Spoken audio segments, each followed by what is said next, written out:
България ще бъде нападната. Ще се внедрят в нея в бъдещите дни най-различни просперитетни проповедници, които ще ви проповядват благовестието на просперитета. И ще дойде ден, в който най-голямото изпитание пред църквата в България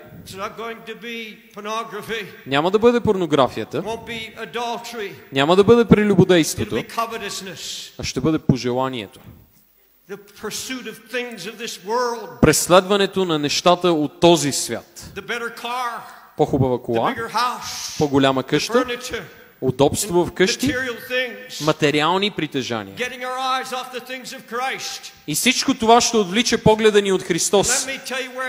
Да ви кажа къде ще свърши.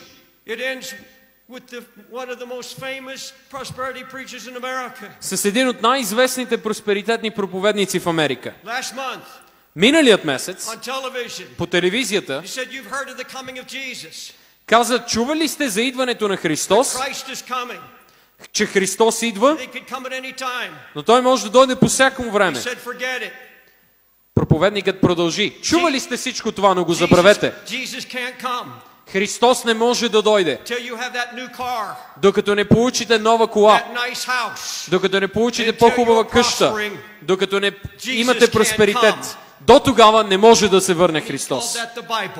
И нарича това Божие Слово.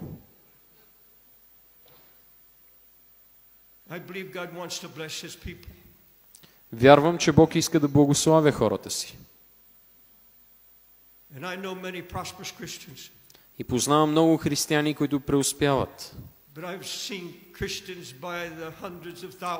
Но съм видял и стотици хиляди християни без умът Христов. Християни, които само искат още и още и още. Това ще бъде изпитанието пред вас.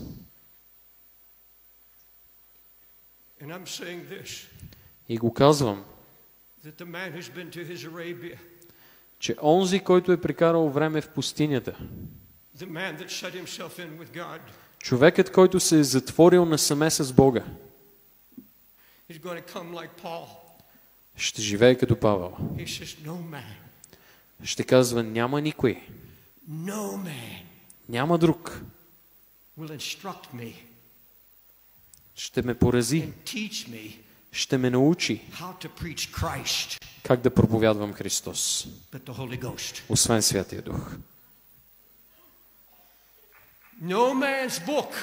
Никоя друга човешка книга, никоя човешка програма ще ме ограби от моето вървене в духа. И нека да ви кажа, че вие не трябва да ходите на която и да било конференция. Не трябва да ходите на никакво обществено събиране. Ако отидете на събрание на деноминации и седите там на мястото си, трябва да го правите с отношение на: аз съм отворен да слушам за Христос. Отворен съм да бъда поправен, ако имам нужда от поправяне. И не се чувствам горд. И не се опитвам да впечатля някого до себе си. Но не е необходимо да бъда известен. Не е необходимо някой да знае, че аз седя тук. И знам едно нещо.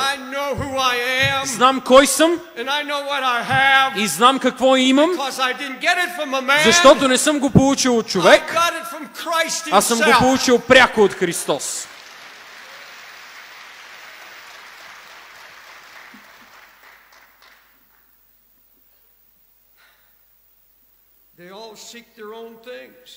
Всички те тръгнаха по пътищата си и търсят своите си неща, а не нещата на Христос. Нека Бог да издигне млади тимотеевци в тази страна. В Щатите имаме сега много млади пастири, които казват: писнани от тези много известни и популярни неща. Омръзна ни света. Омръзнаха ни глупости. Искаме да виждаме Исус. Слава на Бога.